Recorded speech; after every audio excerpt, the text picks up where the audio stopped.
పూర్తి వివరాలు చూసే ముందు మా ఛానల్ ని సబ్స్క్రైబ్ చేయడం మర్చిపోకండి. శ్రీ గురుభ్యో నమః. శ్రీ మహాసరస్వత్యై నమః. ఓం నమః శివాయ. నారాయణ శాస్త్రి ఆస్ట్రాలజీ ఛానల్ వీక్షిస్తున్నటువంటి ప్రేక్షక మహాశీలకు స్వాగతం, సుస్వాగతం. ఈరోజు మనము 2026వ సంవత్సరం జూలై 11వ తేదీ నుండి 20వ తేదీ వరకు ధనుర్రాశిలో జన్మించిన వారి యొక్క గ్రహస్థితులు మరియు రాశి ఫలితాలు ఏ విధంగా ఉన్నాయో తెలుసుకుందాం.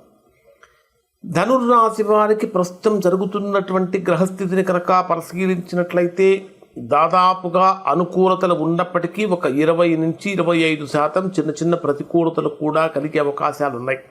కాబట్టి కొన్ని విషయాలలో జాగ్రత్తలు పాటించాలి. ప్రధానంగా ధనుర్రాశి రాశ్యాధిపతి అయినటువంటి గురుడు రాశికి అష్టమ స్థానంలో ఉన్నప్పటికీ ఉచ్చస్థానంలో సంచరిస్తున్నటువంటి కారణం చేత బ్రహ్మాండమైనటువంటి గురుబలం అనేటటువంటిది ఇక్కడ ఈ రాశి వారికి కలుగుతుంది. అంటే చేపట్టినటువంటి పనులలో దాదాపు అనుకూలత అయితే కలుగుతుంది. అంటే ముఖ్యంగా ఎడ్యుకేషన్ పరంగా కానీ ధార్మిక పరమైనటువంటి రంగాల్లో కానీ డెవలప్మెంట్ అయితే కనిపిస్తూ ఉంటుంది. కానీ ఎవరైతే డయాబెటీస్తో బాధపడుతూ ఉన్నారో అటువంటి వారు కొంచెం జాగ్రత్తలు తీసుకోవాలి. ప్రధానంగా మీ రాశికి ద్వితీయ స్థానాధిపతి, తృతీయ స్థానాధిపతి అయినటువంటి శని చతుర్థ స్థానంలో సంచరిస్తున్నటువంటి కారణం చేత ఆర్థికంగా తీవ్రమైనటువంటి ఇబ్బందులు అయితే ఈ 10 రోజులలో పెద్దగా కలగవు. గృహ సంబంధమైనటువంటి విషయాలు, స్థిరాస్తులకు సంబంధించినటువంటి కొనుగోలుకు సంబంధించిన ప్రయత్నాలు ఫలిస్తాయి. పంచమ స్థానాధిపతి అయినటువంటి కుజుడు మీ రాశికి 6వ స్థానంలో సంచరిస్తున్నటువంటి కారణం చేత సంతానపరమైనటువంటి విషయాలలో కొద్దిగా ఒత్తిడి ఎదుర్కొంటారు అని చెప్పాలి. మెంటల్ ప్రెషర్ అనేటటువంటిది ఎక్కువగా ఫేస్ చేస్తారు. ఇంకొక ప్రధానమైనటువంటి పాయింట్ ఏమిటంటే ఎవరైతే ధనుర్రాశిలో జన్మించినటువంటి వారు కోర్టు సమస్యలతో కానీ రకరకాల శత్రు సమస్యలతో కానీ బాధపడుతున్నారో వాటి మీద ఖచ్చితంగా పైచేయి సాధించే అవకాశం ఉంది. అలానే చాలా కాలం నుంచి రుణ సంబంధమైనటువంటి సమస్యలతో బాధపడుతున్నటువంటి వారికి కూడా ఈ మాసం ఈ 10 రోజులలో చేసేటటువంటి ప్రయత్నాలతో రుణ విముక్తి కూడా కలిగే అవకాశం ఉంది. ప్రధానంగా మీ జన్మరాశికి 10వ స్థానాధిపతి అయినటువంటి బుధుడు 7వ స్థానంలో స్వక్షేత్రంలో సంచరిస్తున్నటువంటి కారణం చేత ధనుర్రాశిలో జన్మించినటువంటి వారు గత కొంతకాలంగా మీరు అనుభవిస్తున్నటువంటి ఉద్యోగపరమైనటువంటి ప్రెషర్ నుండి విముక్తి లభిస్తుంది. బ్రహ్మాండంగా విముక్తి అనేటటువంటిది మీకు లభిస్తుంది అని చెప్పాలి.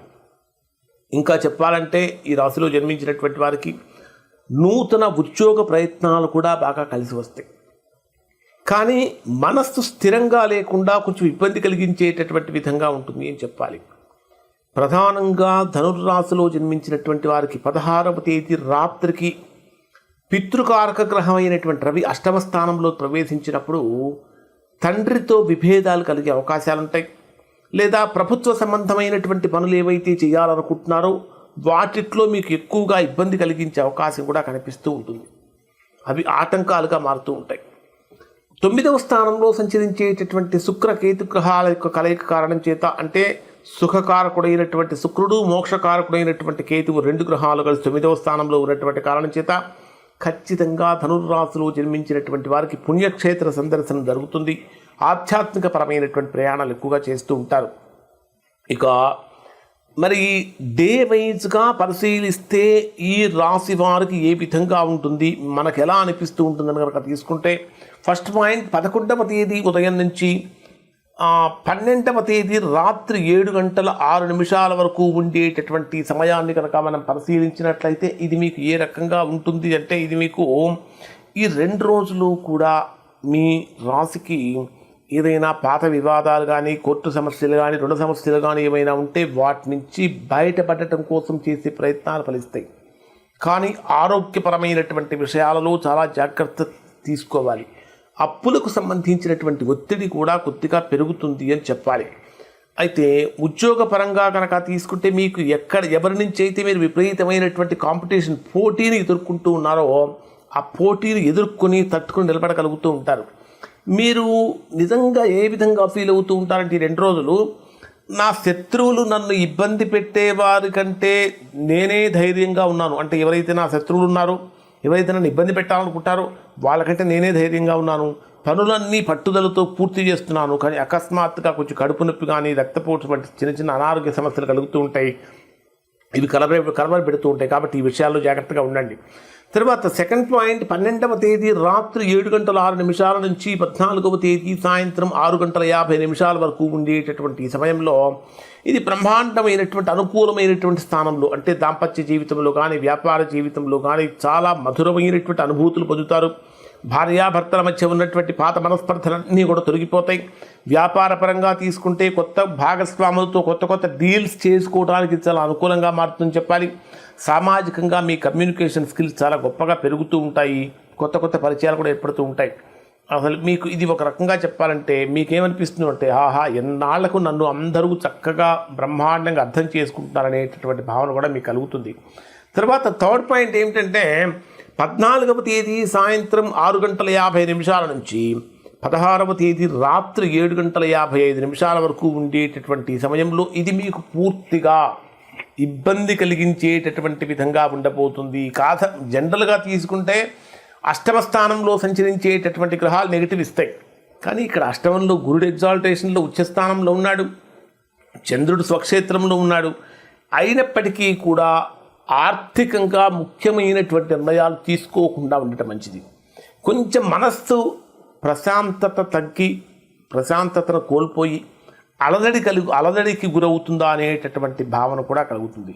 కానీ ఆకస్మికమైనటువంటి ఇన్సూరెన్స్ డబ్బులు కానీ పాత బాకీలు వసూలు అవ్వటం కానీ పిత్రార్జితానికి సంబంధించిన సమస్యలు పరిష్కారం కావటంగా జరుగుతుంది. ఇక్కడ మీరు ఏ రకంగా అనిపిస్తూ ఉంటుందంటే, మనస్సులో ఏదో తెలియని అశాంతి, ఆందోళన, ఇవన్నీ నన్ను రాత్రిపూట నిద్ర కూడా పోనివ్వట్లేదు, ఎందుకో ఒత్తిడి ఎదురవుతుంది. వాహనాలు డ్రైవ్ చేసేటప్పుడు చాలా జాగ్రత్తగా ఉండాలి, ఖచ్చితంగా జాగ్రత్త పాటించాలి అని మీకు అనిపిస్తూ ఉంటుంది కూడా. నెక్స్ట్ ఫోర్త్ పాయింట్ ఏమిటంటే, 16వ తేదీ రాత్రి 7:55 నుంచి 18వ తేదీ రాత్రి 11:56 వరకు ఉండేటటువంటి సమయాన్ని పరిశీలిస్తే దాదాపుగా బ్యాడ్ టైం అంతా తొలగిపోయింది. ఒకసారిగా గుడ్ టైం స్టార్ట్ అవుతుంది. అదృష్ట స్థానంలోకి శుక్రచంద్ర గ్రహాల కేతు గ్రహాలతో సంచరించేటటువంటి ఈ సమయంలో ఎవరైతే లవ్ మ్యారేజ్ చేసుకోవాలనుకుంటారో వారికి బ్రహ్మాండంగా అనుకూలత పెరుగుతూ ఉంటుంది. చేసే వివాహ ప్రయత్నాలు ఫలిస్తూ ఉంటాయి. మనస్సులో ఏదైతే అనుకుంటారో అది ఖచ్చితంగా నెరవేరుతుంది. తండ్రితో కానీ పెద్దవాళ్ళతో కానీ ఉన్నటువంటి విభేదాలన్నీ కూడా తొలగిపోతాయి. లాంగ్ జర్నీలు కలిసి వస్తాయి. అలానే ఉన్నత విద్య కోసం చేసే ప్రయత్నాలు కూడా, లేదా విదేశాలకు వెళ్ళడం కోసం చేసే ప్రయత్నాలు కూడా ఫలిస్తాయని చెప్పాలి.